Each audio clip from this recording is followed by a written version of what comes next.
Hello and welcome to another video. It's late September, it's raining, it's windy, and I'm out for a forage. A lot of people will think that there's not really much about for foraging at this time of year, but there actually is quite a lot of fruit. There's lots of berries. This is an apple tree here.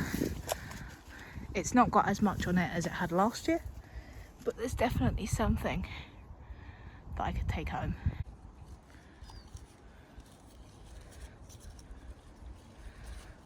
Oh, this one's got a snail on it.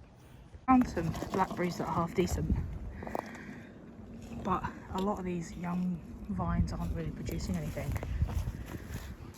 You see, a lot of it's already been picked or has rotted. You see there, it's all rotted. So you've got to really look close in order to find the stuff that's still good. The mushrooms down here definitely will pass that best. Had a good look and I can't work out what that is. It's quite old and crusty.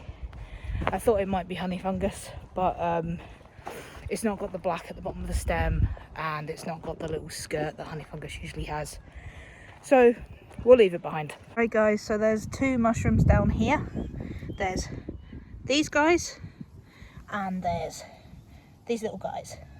The orange one down here, this is a false chanterelle. So this is not edible, this is poisonous. The margin is not frayed or broken, it's just a sort of enrolled margin. And the gills, this one actually has true gills, not folds like the edible chanterelles. There's also, can you see there's that little ring at the top of the stem as well? It's not a true ring, it's just a tiny little groove. So yeah, that, please don't eat that. And the little brown one, I believe this is a liberty cap, and I'm not allowed to tell you anything about this because it's illegal.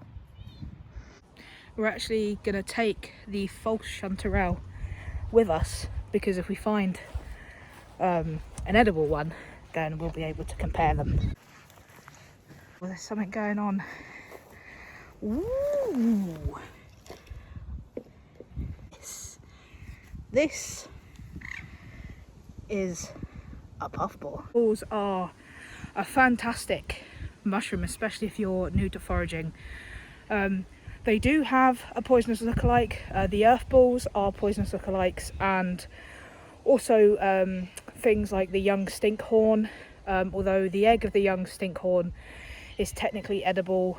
It's classed as edible in some countries, but I personally wouldn't eat it. And also the egg of the death cap as well can be mistaken for a puffball if it's sort of appearing just above the ground. So puffballs are really interesting because they don't have gills or pores or anything like that. They have something inside them called a sporagnum, which is where the spores are actually formed, and once the puffball is mature, it sort of goes a horrible browny colour on the inside and basically expels the spores out at the top. All puffballs in the UK are edible. However, a puffball is only edible if when you slice it open, it is white on the inside and does not have any discoloration. If it's slightly discoloured, then it's mature and it's no longer edible. And if it's not white and it's a different colour, so it's blue, then it's probably an earth ball, not a puffball. Yeah, I think these are common puffballs. They've not got any interesting patterns or anything on them. But yeah, this is really fantastic find. I was not expecting to find these. So obviously, I want to keep my edibles and my poisonous mushrooms separate. So I've got this wee bag. It's just a mesh bag. It's actually a laundry bag. So I'm going to put the mushrooms that are edible in here. And it means that any spores that shake off can get through and will be dispersed. But yeah, super cool. Well, I've just spotted a gem. Now that is a penny bun. This is the first one I have ever seen, and I'm buzzing. And another good edible.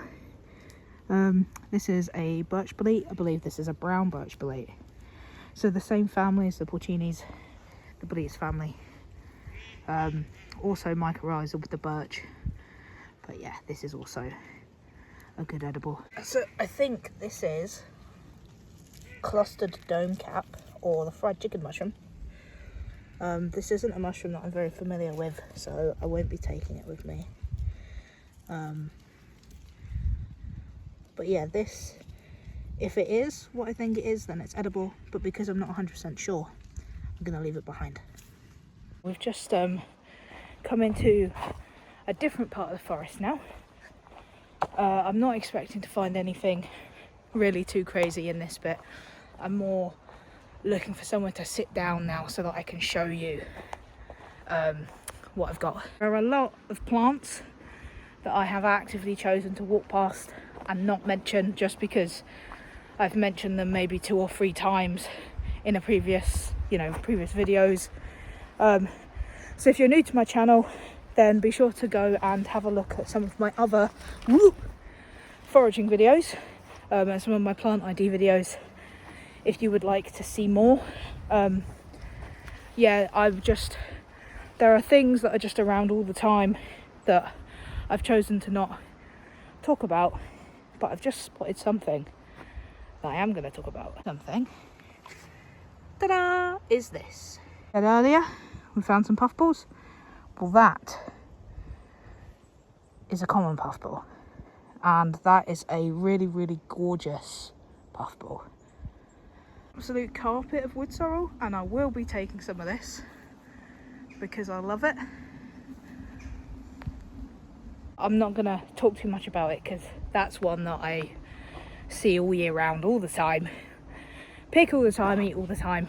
So yeah, if you're new to my channel and you don't know anything about wood sorrel, then go and have a little look at some of my other foraging videos. Over here, in amongst the brambles, you can find the old faithful, a brittlegill. This is the remains of an ochre brittlegill. This is edible, and if you'd like to know more about how to identify members of the brittlegill family, then make sure that you check out some of my other foraging videos. This is the mushroom that I was expecting to find when I came out today, but I've ended up finding everything else. But we'll take this over as well because this also counts as edible, although it is definitely past its best, and I'm not going to take this home. Looking for mushrooms, and make sure that you look at the stumps and bases of trees, because you'll be surprised at what you find. I'm not actually sure what this is. Obviously it's a type of polypore. It's very soft. This sort of black bit is soft. I don't know if it's just soft because it's been raining, but yeah, this is a really interesting find. This is a brand new mushroom for me. So if anybody knows what this is, let me know in the comment section below. There's some more ochre brittlegills. These haven't even had a chance to open their caps and they've already been munched. Oh boy. Ooh. This is very exciting. Down here, this is a shaggy parasol mushroom. This is an edible mushroom. It's edible when cooked, although it does cause stomach upset in some people. And I cannot decide if I should pick it or if I should leave it, because these get really big. So yeah, I can't decide. Beautiful mushroom. You can see that there's some young birch polypore starting to form as well. So that's a medicinal and fire lighting mushroom. That's far too high for me to reach that. By this birch, I'm very, very sure this is a brown roll rim, because it's got the rolled margin and that brown cap with those zonations, like, of different shades of brown on it. This is not edible, this is a toxic one. And here we have one of my favourite mushrooms in the world, and this is a purple brittle gill.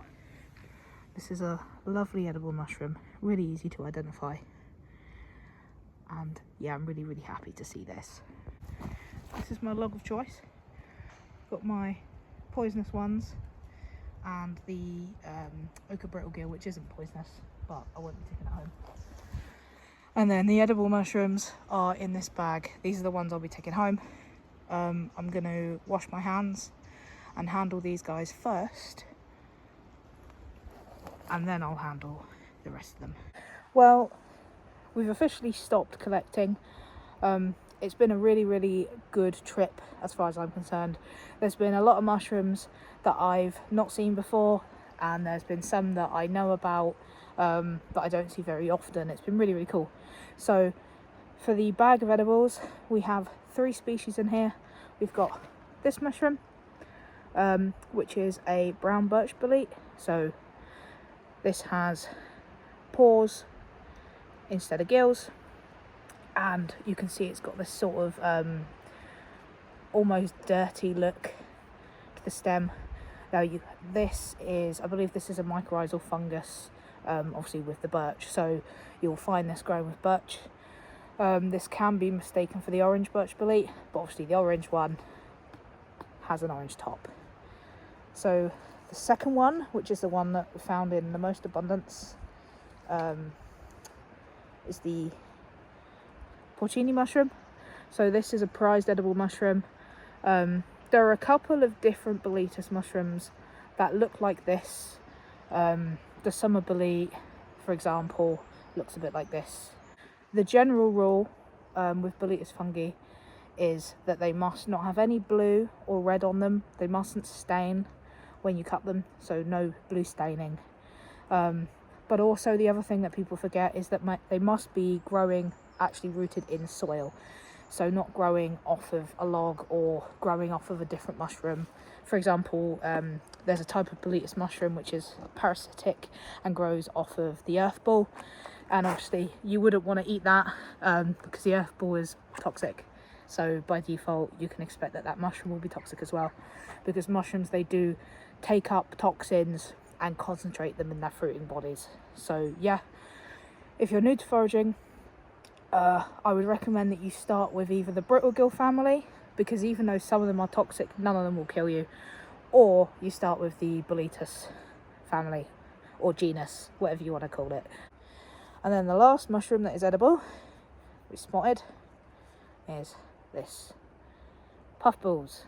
So we've got 3 bits of a puffball, and then we've got 1 complete puffball there. So puffballs, they should be white on the inside when you slice them, and we'll slice this one open just for demonstration purposes. They should be white on the inside. If they're not white on the inside, then they're past their best and they're not edible. All members of the puffball family are edible, but please be careful and make sure that you don't mistake this for an earth ball or the egg of stinkhorn, depending on what time of year it is, and the eggs of the death cap, like eggs of the Amanita genus. You know, just, yes, it's classed as a beginner mushroom, but you do still need to be careful. And if you don't know, don't pick it. Just don't pick it, alright? I have been doing this for a little while now. I'm definitely still classed as a beginner, so please don't take anything that I show you here as like gospel. I can leave a link in the description below to my friend Danni'a. She is an expert and she has published a book. Danni'a, if you're watching this, hi, thank you so much for your help with teaching me everything that I know. So yeah, if you would like the opinion of an expert, check out Danni'a's channel. So we're only going to slice open this one, just because I've only got 1 knife with me. So if you slice open a puffball and it is not white inside, then it's no good. So see this? Open this up. See how the sporagnum on the inside is actually not white. It's like a sort of weird browny colour. So that puffball is not edible. So you see that? That's not white, that's brown. So the spores are mature, so that's no longer edible. The other ones in the bag were already broken, and you could see that they were white all the way through. So there you go. Last mushroom in our lineup is this one. This is a false chanterelle, and the reason I want to focus on this is just because a lot of people, when they think about foraging, they think about chanterelles, and this is, you know, poisonous. This will make you really, really sick. So you really, really want to familiarise yourself with this mushroom. Yeah, so the false chanterelle, you can see it's sort of a more dark orangey colour. It's also got a little bit of redness at the bottom of the stem, whereas the regular chanterelle will be completely yellow, and then when you slice it, the flesh will be white. I'm not going to slice this open. I know that the flesh of this is not going to be white, but I'm actually going to take this home and I'm going to show this to some of my friends that are getting into foraging, just so that they actually have an example of what they should be avoiding. But yeah, if you're new to foraging, then just make sure that you learn your edibles really, really well, but also learn your poisonous lookalikes. Good spin of this mushroom, so that if you spot it, you know not to pick it and eat it. Right, well, I'm sure you all know what blackberries and raspberries look like. There were a whole load of other things that I saw that I could have picked, but the focus was really on the mushrooms today. So I'm going to keep foraging. I'm going to pick some wood sorrel. I'm probably going to get some rose hips, and if there's any birch polypore, I'll find those as well and I'll pick them because I like them. They're good for fire lighting. There's plenty of videos on my channel of me lighting fires with mushrooms and things as well.